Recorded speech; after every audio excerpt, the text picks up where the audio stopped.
ఈరోజు మనం ఎంతో టేస్టీగా ఉండే మటన్ బిర్యానీ ఎలా చేయాలో చూసేద్దాం. Welcome to our channel Rangoli and blogs by Anusha. ముందుగా మటన్ని తీసుకొని నీట్గా శుభ్రం చేసుకోవాలి. ఇప్పుడు ఇందులో మ్యారినేట్ చేసుకోవడం కోసం ఉప్పు, కారం,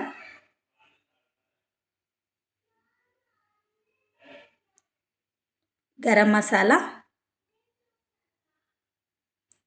కొత్తిమీర పేస్ట్,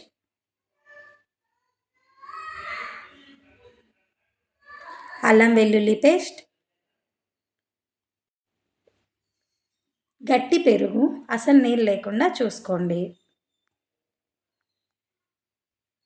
ఒక హాఫ్ నిమ్మకాయ అన్నీ వేసి బాగా కలిపి మ్యారినేట్ చేసుకోవాలి. మీకు కుదిరితే ఇదంతా రాత్రంతా ఉండేలాగా చూసుకోండి. ఒకవేళ అలా కుదరకపోతే అట్లీస్ట్ ఒక 3 అవర్స్ అయినా ఉండేలాగా చూసుకోండి. ఇదంతా కలిపి పక్కన ఉంచుకోవాలి. ఇక్కడ నేను 3 అవర్స్ మ్యారినేట్ చేసి పెట్టుకున్నాను. ఇప్పుడు ఒక ప్రెషర్ కుక్కర్ తీసుకొని అందులో ఆయిల్ వేసుకోండి. 2 స్పూన్స్ నెయ్యి కూడా వేస్తున్నాను.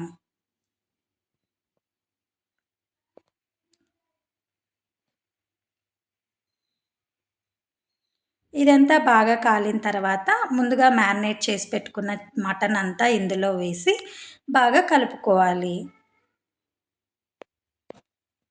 ఆల్రెడీ ఇందులో పెరుగు వేసాము. నైట్ అంతా మ్యారినేట్ అయ్యి ఉంటుంది. అట్లీస్ట్ 3 అవర్స్ అయినా మ్యారినేట్ అయ్యి ఉంటుంది కాబట్టి ఇందులోంచి నీళ్లు ఊరుతాయి. కాబట్టి మనం ఏం ఎక్స్ట్రా వాటర్ యాడ్ చేయాల్సిన అవసరం ఉండదు.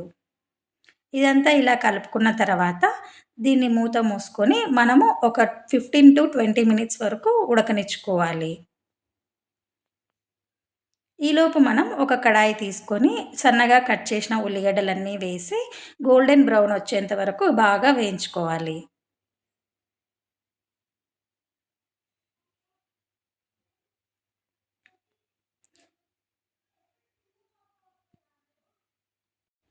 ఇవంతా గోల్డెన్ బ్రౌన్ వచ్చిన తర్వాత ఇందులో కట్ చేసి పెట్టుకున్న పచ్చిమిర్చి కూడా యాడ్ చేసి మరొకసారి బాగా వేయించుకోండి. ఇప్పుడు కుక్కర్లో మటన్ అంతా 50% దాకా కుక్ అయిపోయి ఉంటుంది. ఇందులో ఉన్న నీరంతా ఇంకిపోయేదాకా బాగా కలుపుకోండి. చూసారా, ఇక్కడ ఆయిల్ అంతా సపరేట్ అయింది కదా. ఇప్పుడు ఇందులో ముందుగా నానబెట్టుకున్న బాస్మతి రైస్ వేసుకోవాలి. ఒకటి రైస్ అయితే 2 నీళ్లు వేసుకుంటే సరిపోతుంది.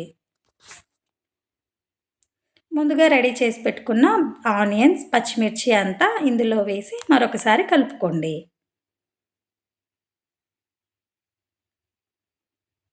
ఇదంతా కలిపిన తర్వాత ఒక గ్లాస్ బియ్యానికి 2 గ్లాసుల వాటర్ పోసుకోండి.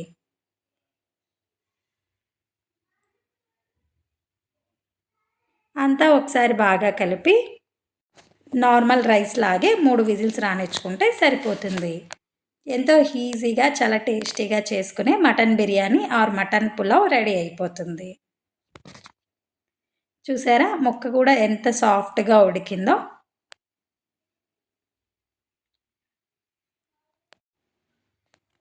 Like, share, subscribe.